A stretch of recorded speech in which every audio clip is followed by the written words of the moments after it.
პირველ რიგში, როდესაც თაიგულის შეძენა გვინდა, ექცევა ყველაზე დიდი ყურადღება მომხმარებლის თვალიდან ვიზუალს, თუ როგორი ვიზუალის არის ყვავილი და აუცილებლად პირველ რიგში უნდა გავითვალისწინოთ ყვავილის მდგომარეობა, რა მდგომარეობაში თითოეული ფოთოლი, ასევე ღერო, ანუ ღეროზე ეტყობა ყვავილი რამდენი ხნის არის, რამდენი ხანი იდგა წყალში, ნამდვილ ანუ ჯანსაღ ღეროს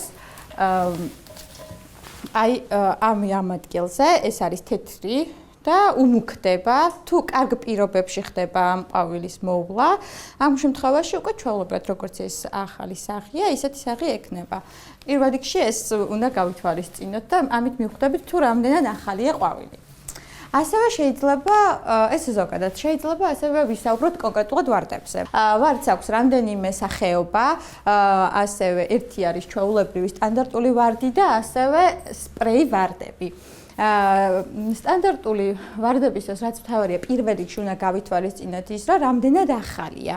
ახალ ვარდს ხვდებით იმით, რომ ან ვარდის ფურცელი დროთა განმავლობაში იკუჭება ბუნებრივად. ხშირად ხდება ხოლმე ყვავილების მაღაზიებში, რომ ვარდის გადარჩევა ხდება, ანუ ფურცლების მოშორება. ეს თვალსაჩინოებისთვის ძალიან მარტივია, რომ შეხედო, როდესაც უფრო პატარა კოკორი და გრძელი არის თვითონ ღერა, თვითონ მიხვდებით, რომ ეს უკვე გადარჩეულია. მას აქვს ფერების მიხედვით დატვირთვა. ყველაზე ტენდენციური და გავრცელებული არის წითელი ვარდი. წითელი ვარდი ასოცირდება სიყვარულთან, ერთგულებასთან და ხშირად საყვარელ ადამიანებს ჭუქნიან ხოლმე. თეთრი ვარდი უფრო არის მეგობრობის, ერთგულების ნიშანი და თვითონ ხდება ხოლმე მეგობრებისთვის გაგზავნა ამ თაიგულის. ასევე არის მაგალითად ლურჯი ფერის ვარდი, პირველი სიყვარულის ნიშანია და ესეთი დანიშნულებები აქვს სხვადასხვა ვარდებს. მოდით ვისაუბროთ ახლა ქრიზანთემებზე. ქრიზანთემები არის რამდენიმე სახის, ძალიან ბევრი სახეობა აქვს და ფერით შესაბამისად. ქრიზანთემები, აი, მასაც თავისი დატვირთვა აქვს, აი, მაგალითად, თეთრი ფერის ქრიზანთემა არის ნდობის სიმბოლო, ხოლო ყვითელი ფერის ქრიზანთემა არის უფრო დატვირთვა აქვს ძველი ნდობის და მეგობრობის გაახლების და მსგავსი დატვირთვები აქვს. ასევე რომ ვისაუბროთ ლილიაზე, ლილია არის ურთიერთობის, გაახლების და აი მსგავსი დანიშნულების არის, მაგრამ უცხოეთში, მაგალითად ამერიკაში, ლილიას არ ჩუქნიან ჩვეულებრივ ადამიანებს, იმიტომ რომ მას აქვს ცოტა მძიმე დატვირთვა.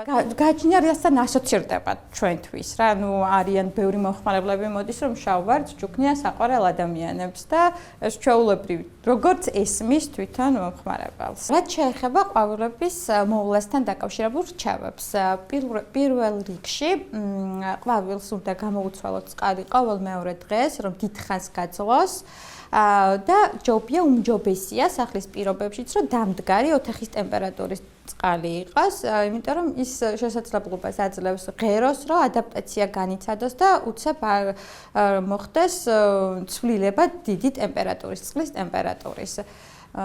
ეს უფრო გაუხანგრძლივებს ყვავილს, რომ შეინარჩუნოს თავისი პირვანდელი და ახალი სახე. არსებობს გავრცელებული მოსაზრება, რომ უმეტებენ ყვავილს შაქარს, ან მინერალურ წყალს, ან რაიმე მსგავს საშუალებას, მაგრამ ეს უბრალოდ მითია, იმიტომ რომ უმჯობესია, რომ დამდგარი წყალი გამოუცვალოთ ყოველ მეორე დღეს.